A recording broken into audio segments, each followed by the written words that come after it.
In the bone-chilling winter of 1959, deep in the frozen wilderness of the Ural Mountains in Soviet Russia, 9 experienced hikers embarked on a trek they would never finish. What began as an expedition filled with ambition, camaraderie, and adventure soon spiraled into one of the most enigmatic and baffling tragedies of the modern age. This is the story of the Dyatlov Pass incident, a tale shrouded in mystery, intrigue, and fear. Over 6 decades later, the question remains unanswered. What really happened to Igor Dyatlov and his team in those terrifying moments?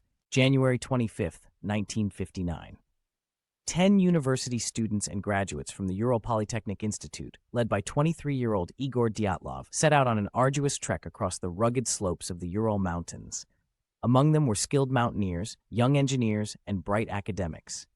Their goal? To reach Otorten Mountain, a name that translates eerily to "don't go there" in local Mansi folklore.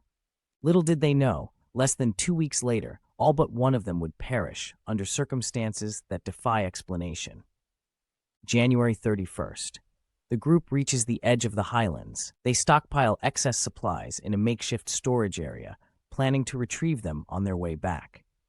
The next day, conditions worsened as they ascended further into the wilderness. February 1st.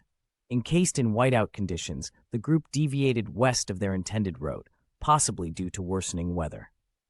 That night, they set up camp on the eastern slope of Kholat Syakhl, a name the indigenous Mansi people ominously call Dead Mountain. 3 weeks later, after they failed to return, search parties were dispatched. What they found shocked the world. At first, we spotted the abandoned tent. It was partially collapsed, slashed open from the inside. Their belongings were still there, untouched, as if they had fled in a hurry. The hikers' footprints, barefoot and scattered, led the searchers into the forest. There, under a cedar tree, they found the first bodies. Shoeless, dressed in light clothing, huddled together as if seeking warmth.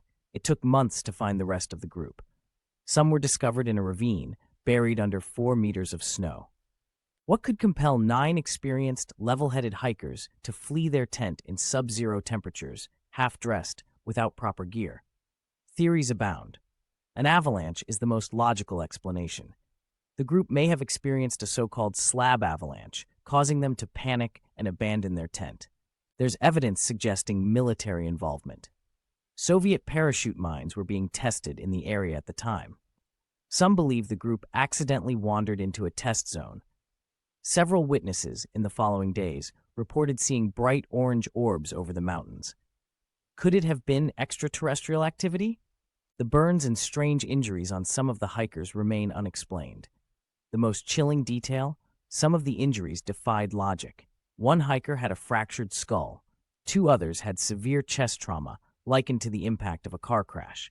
Yet no external wounds suggested how the injuries were sustained.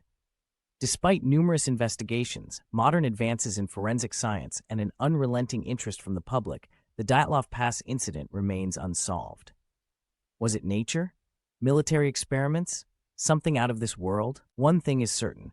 Whatever happened that night on Kholat Syakhl left a scar not only on the mountain, but on the collective human psyche. The truth may forever remain buried beneath the snow.